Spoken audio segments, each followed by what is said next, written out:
Hey, what up, my comic book peeps? It's your boy J Rocks. Today I'm coming at you with another graphic novel haul. I'm gonna hit you with a few X-Men books and well, I was gonna say lost my train of thought there. Okay, I was gonna say um I had a few X-Men books and I was like, it's not quite enough to do like a haul. Just wait. I had a few trades. I like to have at least around five.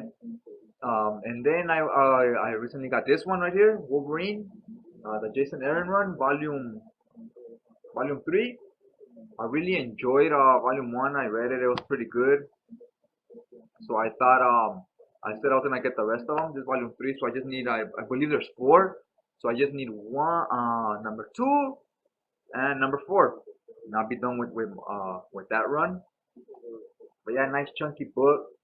Cover price 35 bucks.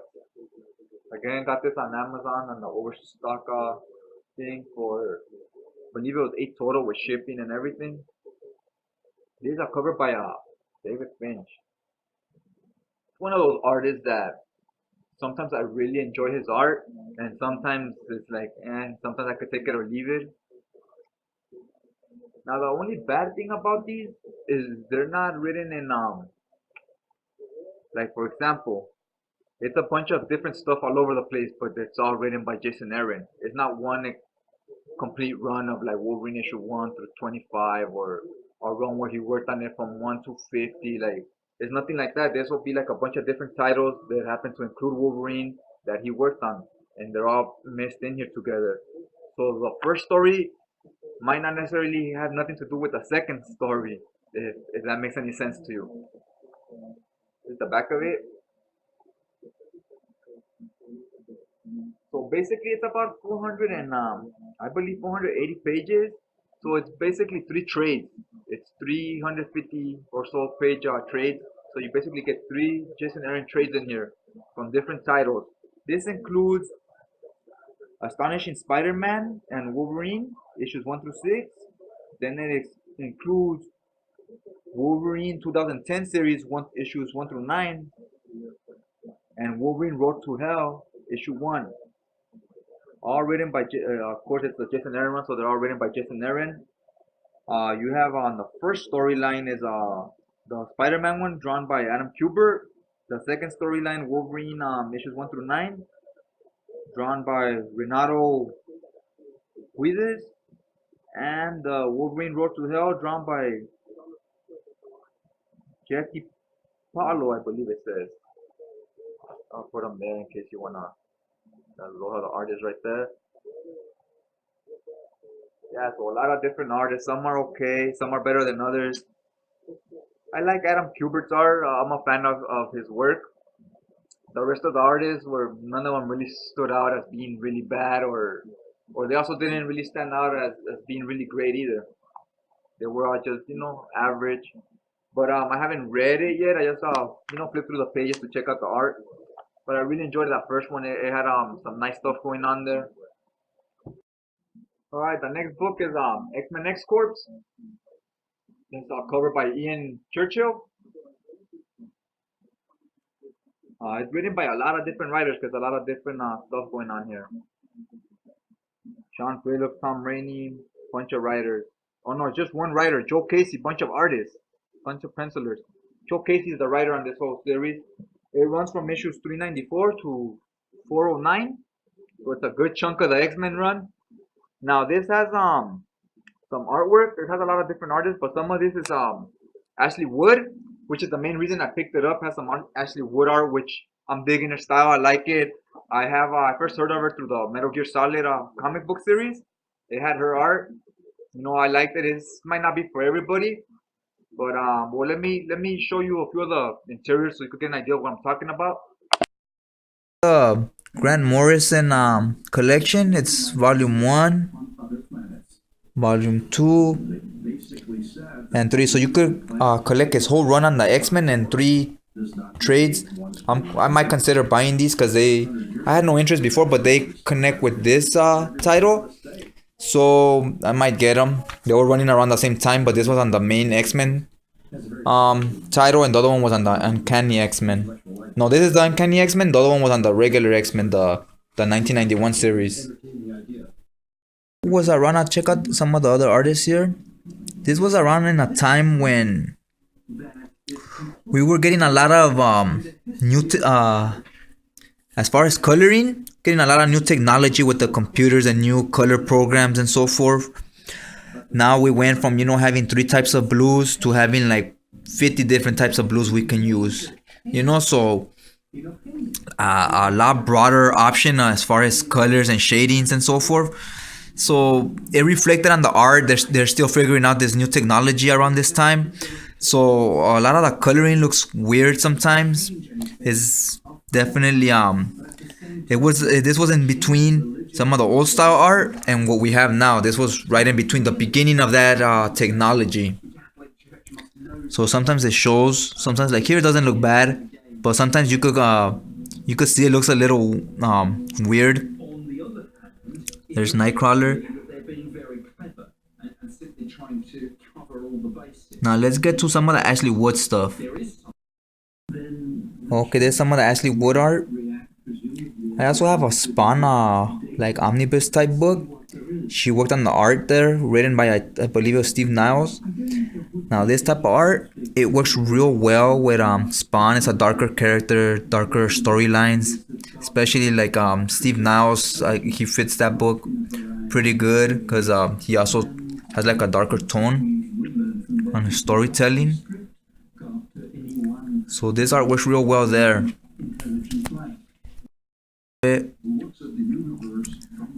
See, I really enjoy this style art, but I gotta read the book to see how it fits with the writing and the tone of the story. See if this matches well or not. Because for the most part, X-Men are not to be taken, like they're not as darker or as serious as this art would imply. It's more action, superhero stuff. Alright, so yeah, guys, this is pretty chunky book. Like I told you, it's 500. I think it's 550 pages. Basically, like it's basically an omnibus, but in trade paperback form. And hardcover omnibus will run you maybe $40 a book this size in hardcover. So it's it's a lot cheaper and a lot thinner. Saves a lot of space. I could fit a lot more of these in my shelf, then it'll take up space a lot slower, which I like. So I guess I'll go by each title depending on how much extra content it has, because these don't come with a lot of extra content. The trade, the paperbacks, they might come with a few sketches. That's about it. And the hardcovers bring a lot of that to the table. A lot of what happened during the process and sketches and writers' opinions and a bunch of other stuff. That's the good thing about them. But depending on what the extra content is, a lot of times I'm gonna start going towards these because I also enjoy reading these like this. Like I'm reading it like this, like a magazine, no problem. Hardcover or a big omnibus, I can't because they're oversized also and heavier. I can't really hold them and be flipping through the pages like that. I have to be on a table, or set it on a table, flip through the pages, on the bed. I can't, with these, it's a lot more convenient. I could walk around with it, throw it in my backpack, whatever, read it on the bus or whatever, right? So I'm really enjoying these. Okay, now this last stack here, I got this in a lot. 30 bucks for all three, so basically $10 each. They go for about 20 on in-stock trades. They are $30 cover price each. I wish they made these in a omnibus, all three. It would be about 1,100 pages for this whole complete run of this writer. Oh, before I get into it, I'll show them right now. I wanted to ask you guys, it's getting close to the end of the year.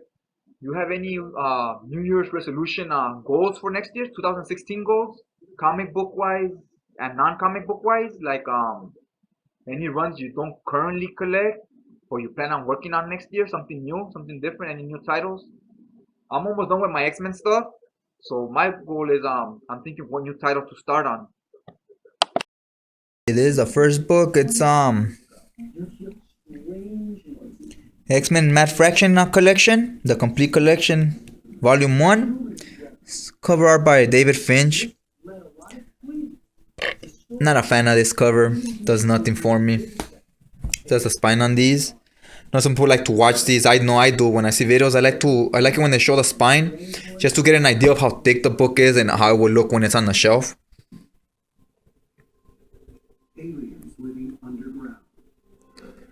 Like the back of the art on the back, to me looks a lot better than the art on the front, than the cover on the front. This covers issues 500 to 511. It's about 336 pages. Now here goes book 2. This one's covered by Terry Dodson. Volume 2, also about 330 pages. Now look at this. I see Neymar. It's a lot more like, picture that in black and white and pencils. It looks a lot more realistic. Then I see White Queen, looks kind of cartoonish. The body doesn't look realistic.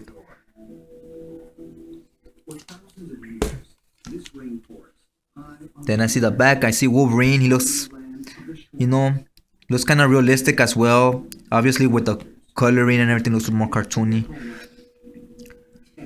But then I see White Queen. That body and everything looks definitely cartoony. I don't know about I feel like Terry Dodson's art's kind of weird, like inconsistent. Like if this was all in black and white, that would look all gritty and real, and that would still look cartoony. This covers issues 512 to 519, and Dark Avengers issue 7 and 8. Volume 3 with Kitty Pryde on the cover.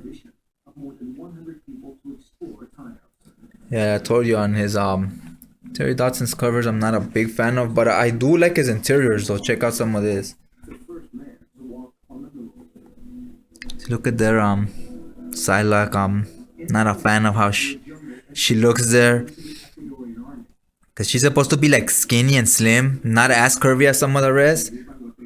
Well, now you know what, I take that back. She's still curvy as well, but she's supposed to be like slimmer because she's supposed to be fast and athletic. She's a ninja.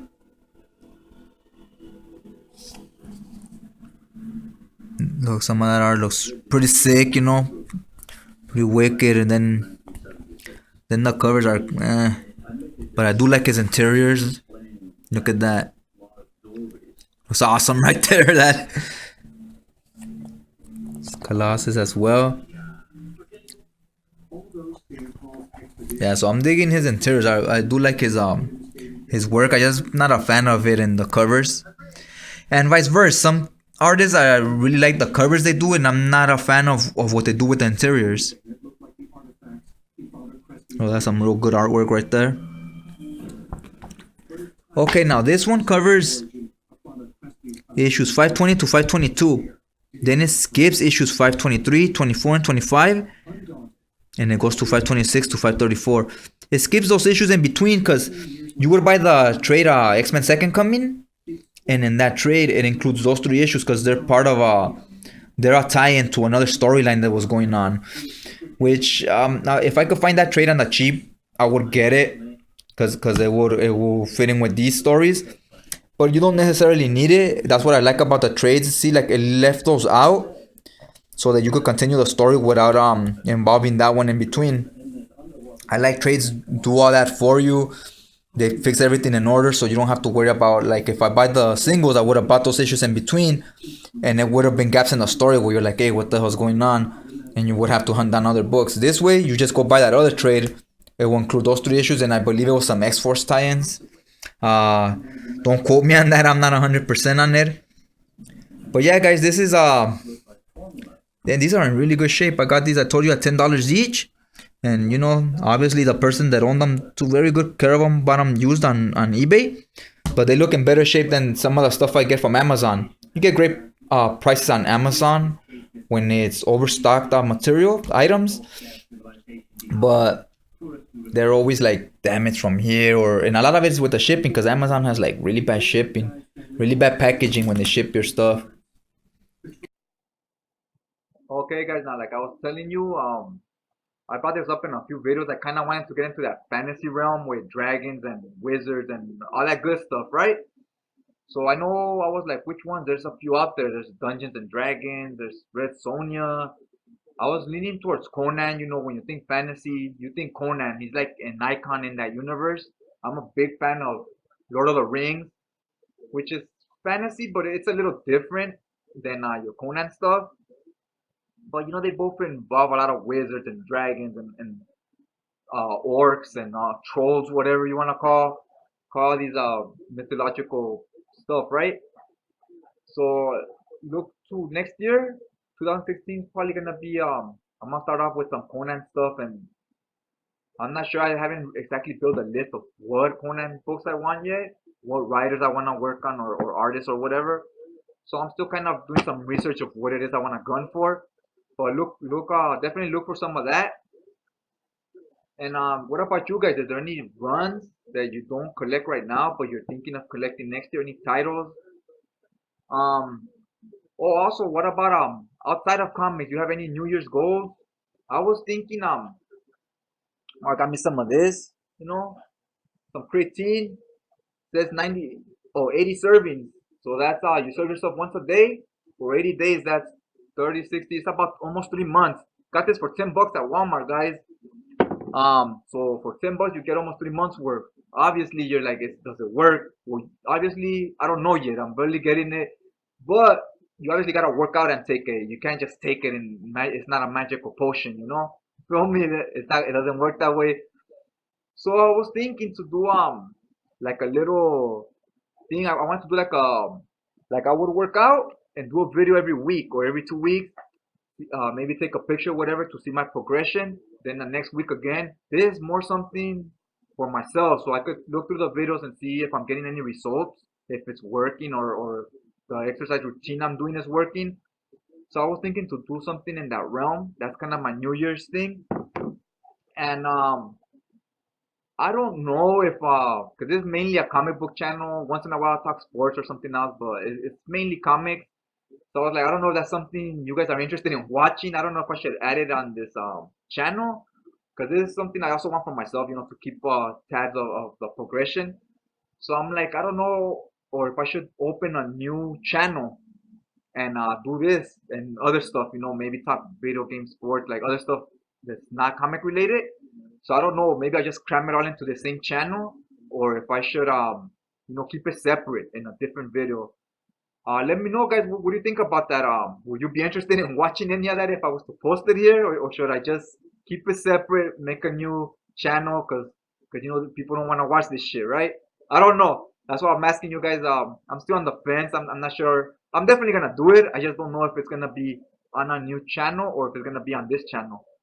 So, you know, I would appreciate some feedback on that. What you guys think, and what are your goals for your New Year's resolution goals?